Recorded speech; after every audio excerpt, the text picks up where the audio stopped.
Дәрісімізді ары қарата жалғастырамыз. Алдыңғы видео материалда біз жердің пішіні, оның формалары туралы және де картографиялық проекциялар мен бұрмалану туралы айттық. Ары қарата горизонтальдар бойынша жалғастырамыз. Жалпылама бәрімізге белгілі, жер бедері географиялық карталарда немесе былайша айтқанда ұсақ масштабтағы карталарда түрлі түстермен белгіленеді. Таулар қоңыр түспен, жазықтар жасыл түспен, сәйкесінше сары түспен қыраттар мен ойпаттар белгіленеді. Ал ірі масштабтағы карталар мен пландарда жер бедері горизонтальдар деп аталатын сызықтармен бейнеленеді.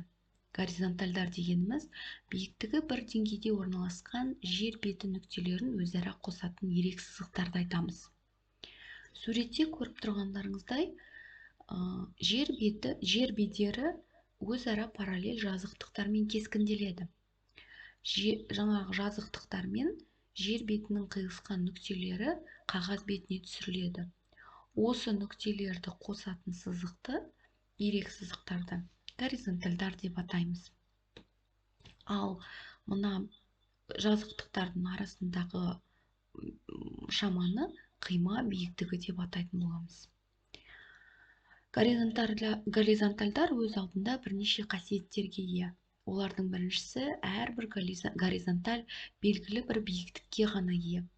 Горизонталь иеліктері өзара қима биіктігі шамасында өзгешеленеді.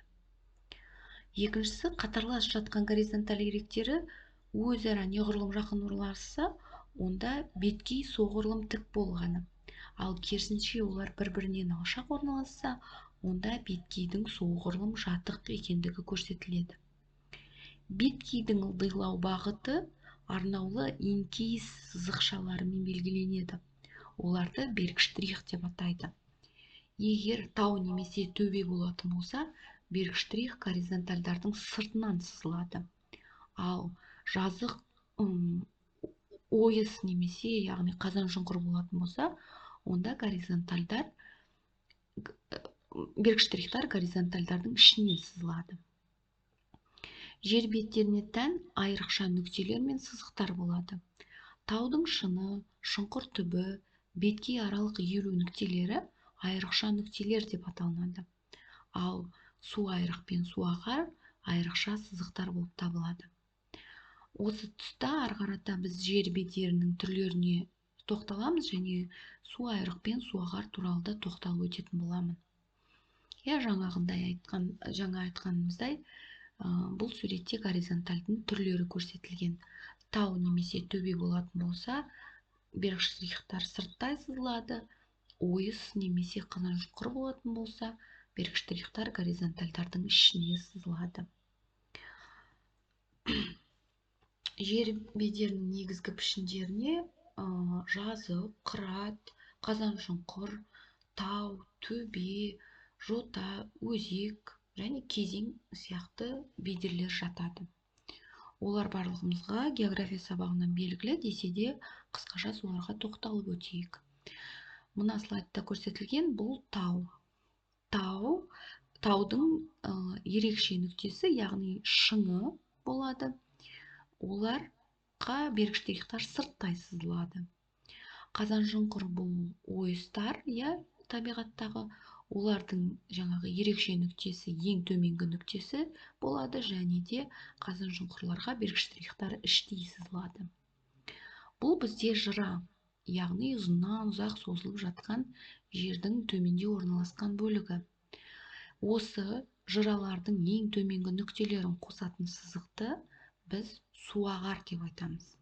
Ал келесі суретте тау жотасы көрсетілген, яғни биіктігі бір нүктемен ғана бейнелеу мүмкін емес.